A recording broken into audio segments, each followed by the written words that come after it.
वही बात है, तो आप रेड ही डालना है तो सारे नेताओं पे डालिए ना। अगर बीजेपी वालों की औकात है तो अपने नेताओं पे बिठाए ना ईडी-सीबीआई और रेट बैठाए ना। ये लोग बोलते हैं इसको राबड़ी देवी को ये अनपढ़ गवार मुख्यमंत्री बोलते हैं ना, लेकिन राबड़ी देवी एक ऐसी मुख्यमंत्री थी पूरे इतिहास की जो अपने ही शासनकाल में अपने ही विधायकों पे अपने ही सत्ता पे रेट डलवाई थी, जिसकी वजह से सत्ता भी गिर गया था। है औकात तो करे। नीतीश कुमार सत्तापोष हो गए हैं। सत्तापोष समझते हैं, किसी नेता को कुत्ता काट ले तो 14 इंजेक्शन देने से वो ठीक हो जाता है, लेकिन किसी नेता को एक कुर्सी काट ले ना तो कितना भी इंजेक्शन पड़ जाए वो ठीक नहीं होता है। तो नीतीश कुमार जी को कुर्सी वाला बीमारी है और वो बीमारी इनका मरते दम तक जाएगा नहीं। वो एक ऐसी बीमारी है जो अमरणीय है। हर लोकसभा में पिछला बार चला मंदिर मस्जिद का चल रहा था, वो भी इनका मुद्दा गया। धर्म का मुद्दा आप लोग समझ चुके हैं कि ये धर्म का राजनीति करने हैं, तो अब उस पर भी लोग भरोसा नहीं करेंगे। 14 में चला था इनका पुलवामा अटैक वाला, वो भी अब लोग समझ गया कि इन्हीं का किया धरा है। वो सब बात तो लोगों को अब तक पता चल चुका है। तो अब नया कुछ लाएंगे ना महाराज, लोगों को बेवकूफ़ बनाने का के लिए कुछ तो नया सोचेंगे। तो अब नया नया चीज़ सोच रहे हैं, लेकिन इससे कोई फायदा होने वाला है। बिहार में नीतीश कुमार जी हट गए ना, हम लोग बहुत, हम नहीं पूरी बिहार की जनता खुश है, क्योंकि इस बार जो भी आरजेडी के समर्थक है वो खुलकर आरजेडी को वोट करेंगे और आरजेडी के सांसद को इसलिए लाएंगे क्योंकि उनको ये बात समझ में आ गया है कि अगर हमारे लिए कोई सवाल उठाएगा तो वो आरजेडी पार्टी परिस्थिति पे आ चुके हैं। और आप लिखित ले लीजिए हमसे कि आने वाले समय में 24-25 के बाद जेडीयू का अस्तित्व खत्म हो जाएगा। आप पूछिए क्यों खत्म होगा, उसका जवाब सुनिए। बीजेपी एक ऐसी पार्टी है जो किसी को नहीं छोड़ी है, वो अपना नहीं हुई तो पराया का क्या होगा। लाल कृष्ण आडवाणी को लोग इज्जत कहाँ दे रहे हैं? जिस राम मंदिर का क्रेडिट ये लोग खा रहे हैं बैठ के कि हम लाए हैं राम जी को। याद करिए कि असल में वो जो शुरू हुआ था जब राम मंदिर का रथ यात्रा, ये वही प्रधानमंत्री उस समय लाल कृष्ण आडवाणी जी ने ही विरोध किया था और वही शुरू किए थे। जितनी भी शुरुआत की हुई है राम मंदिर को लेकर चर्चा लाना, उस पर कार्रवाई करवाना, उसको लेकर लड़ाई लड़ना, वो उन्हीं का शुरू किया हुआ था। उनको ये लोग बुलाए तक नहीं महाराज, वहाँ आप बात कर रहे हैं। तो क्रेडिट खाने वाली सरकार है कि ये अपनों का नहीं खा, इसलिए ना बोले कि ये अपनों को नहीं छोड़ती है, जबकि लाल कृष्ण आडवाणी तो इन्हीं की पार्टी से है। बिल्कुल, बिल्कुल। और भारतीय जनता पार्टी का तब तो उत्पत्ति भी नहीं हुआ था।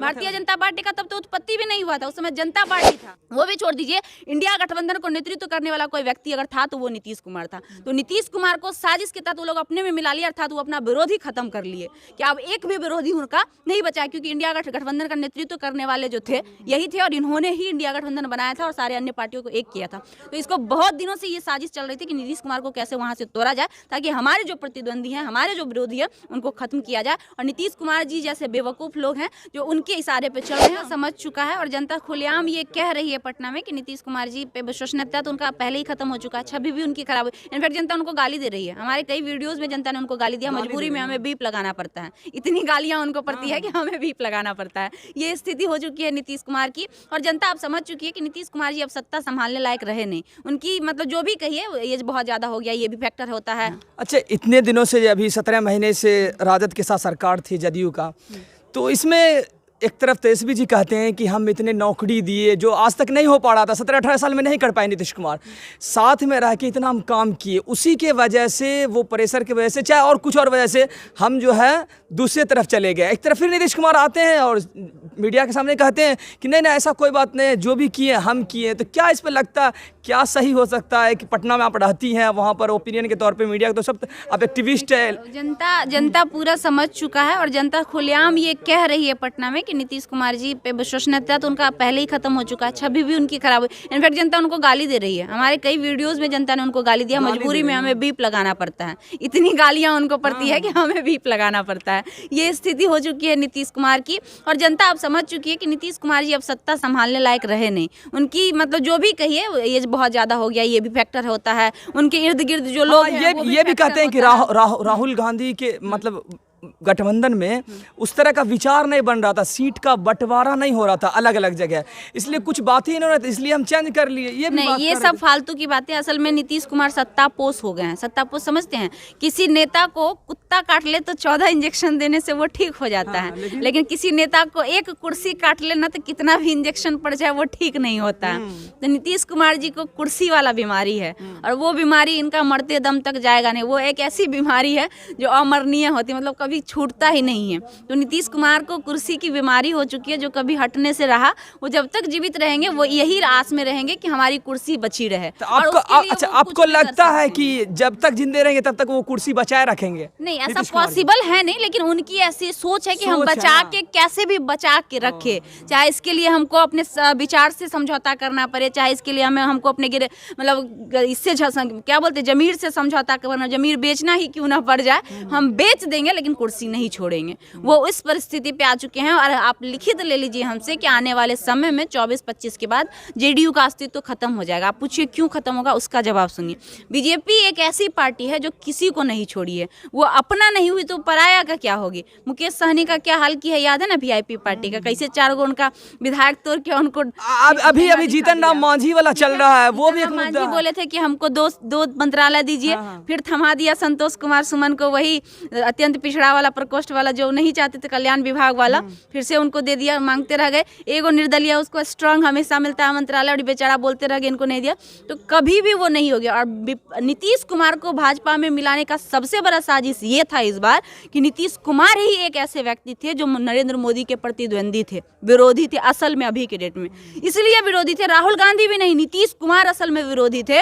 2014 में अगर नरेंद्र मोदी का प्रधानमंत्री बनने का अगर कोई विरोध किया था वो यही नीतीश कुमार थे, याद करिए अगर आप भूल गए हो तो। वो भी छोड़ दीजिए, इंडिया गठबंधन को नेतृत्व करने वाला कोई व्यक्ति अगर था तो वो नीतीश कुमार था। तो नीतीश कुमार को साजिश के तहत वो लोग अपने में मिला लिया, अर्थात वो अपना विरोधी खत्म कर लिए कि अब एक भी विरोधी उनका नहीं बचा है, क्योंकि इंडिया गठबंधन का नेतृत्व करने वाले जो थे यही थे, और इन्होंने ही इंडिया गठबंधन बनाया था और सारे अन्य पार्टियों को एक किया था। तो इसको बहुत दिनों से ये साजिश चल रही थी कि नीतीश कुमार को कैसे वहाँ से तोड़ा जाए, ताकि हमारे जो प्रतिद्वंदी हैं, हमारे जो विरोधी है, उनको खत्म किया जाए। और नीतीश कुमार जी जैसे बेवकूफ़ लोग हैं जो उनके इशारे पर चल रहे हैं, उनके हिसाब से। नीतीश जी कुछ दिनों पहले रैली में बुलाए थे जननायक कर्पूरी ठाकुर, जन्म शताब्दी समारोह का एक रैली रखेंगे। उसी से एक दिन पहले जस्ट मोदी जी का भाषण आया, मतलब ट्वीट आया कि दिया जाएगा भारत रत्न, हाँ भारत रत्न दिया जाएगा। तो क्या उस पर रहा? और एक और अभी लाल कृष्ण आडवाणी, इसके बारे में भी आप थोड़ा बताइएगा कि लाल कृष्ण आडवाणी को कुछ दिनों पहले भारत रत्न देने का ऐलान किया, क्या इसके पीछे मोदी जी का कुछ और विचार आता है? कोई विचार नहीं है, असल में जो था उनका राम राज्य वाला जो एजेंडा चल रहा था वो नीतीश जी खा गए।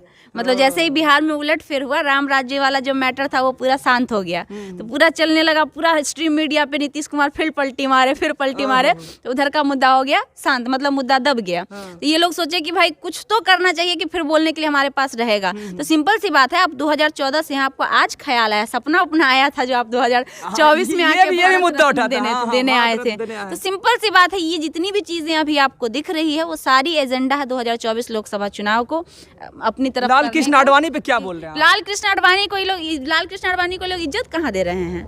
जिस राम मंदिर का क्रेडिट ये लोग खा रहे हैं बैठ के कि हम लाए हैं राम जी को।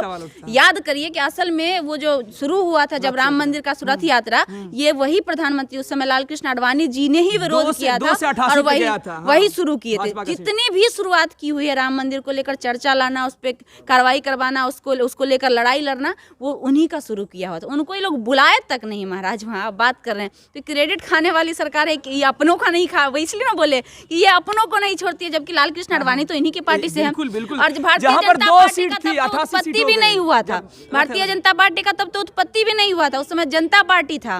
और वो जनता पार्टी बनी थी इंदिरा गांधी के विरोध में, जब इंदिरा गांधी का अहंकार चरम सीमा पे चला गया था और देश में राष्ट्रपति शासन लागू हो गया था, तब बनाए थे लाल कृष्ण आडवाणी और अन्य विपक्ष पार्टी मिलकर जनता पार्टी। वही जनता पार्टी बनी भारतीय जनता पार्टी।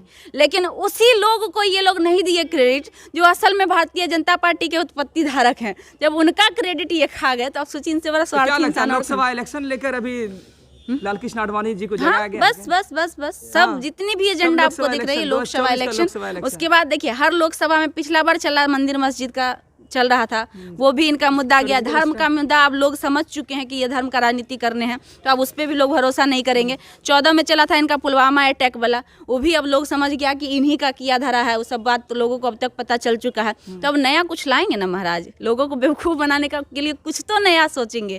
तो अब नया चीज़ सोच रहे हैं, लेकिन इससे कोई फायदा होने वाला है नहीं। झारखंड पॉलिटिक्स क्राइसिस के ऊपर आपको क्या कहना है, क्या बताना चाहते हो? आपका ओपिनियन क्या है कि हेमंत सोरेन इस तरह का, और बताया जाता है कि ज़मीन का लफड़ाबाजी लोकसभा जीता इसलिए उसको ईडी गिरफ्तार किया, और ये वो दिस दैट बहुत सारा। आप तो एक्टिविस्ट हैं, आप तो जानते तो नहीं समझ में आ रहा भाई, जमीन का जब लफड़ा है तो जब बनते हैं उस समय आप गिरफ्तार करिए ना कि 5 साल बच जाएगा। आप एट द एंड मोमेंट पे जब आखिरी चुनाव का पड़ाव रहता है तब आपको काहे याद आता है, तब आपकी ईडीसीबी जिसको आप जमाई बनाए हुए घर जमाई जब मन करता है जिसके पास भेज देते हैं, तो 5 साल में कहाँ सोई रहती है, 3 साल में कहाँ सोई रहती है, जब चुनाव आता है तब क्यों वो जागता है। और वही बात है, तो आप रेड ही डालने हैं तो सारे नेताओं पे डालिए ना, अगर बीजेपी वालों की औकात है तो अपने नेताओं पे बिठाए ना ईडीसीबीआई और रेट बैठाए ना। ये लोग बोलते हैं इसको राबड़ी देवी को मुख्य ये अनपढ़ गवार मुख्यमंत्री बोलते हैं ना, लेकिन राबड़ी देवी एक ऐसी मुख्यमंत्री थी पूरे इतिहास की जो अपने ही शासनकाल में अपने ही विधायकों पे अपने ही सत्ता पे रेट डलवाई थी, जिसकी वजह से सत्ता भी गिर गया था। है औकात तो करे, कोई नहीं कर पाया, कोई पार्टी नहीं कर पाया। राबड़ी देवी को ये लोग बोलते हैं अनपढ़ गवार, बिहार ही की मुख्यमंत्री थे, जिसको अनपढ़ गवार आप बोलते हैं, वो उसमें इतनी निष्पक्षता थी, उसमें जनता के प्रति इतनी स्वच्छता थी कि वो अपने ही पार्टी पे रेट डलवा ली थी। तो वो सच हुआ ना, वो नेता सही हुआ ना, कि आप पढ़े लिखे कितना भी रहिएगा, आप जनता के साथ बरगलाइएगा तो आप सही हुए।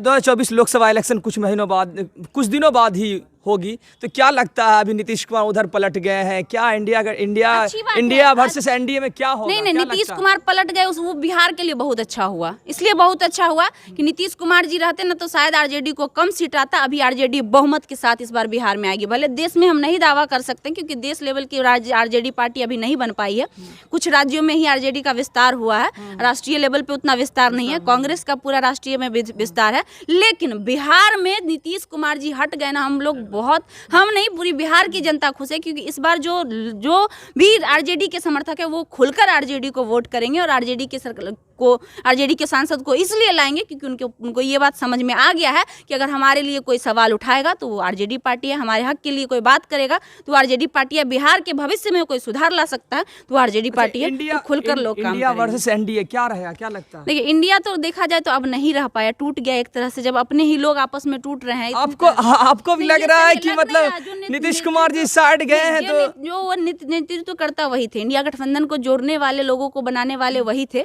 वही नेतृत्व के थे। जब वही नहीं रहे तो गठबंधन, सिंपल सी बात है, थोड़ी सी दरार गठबंधन में आ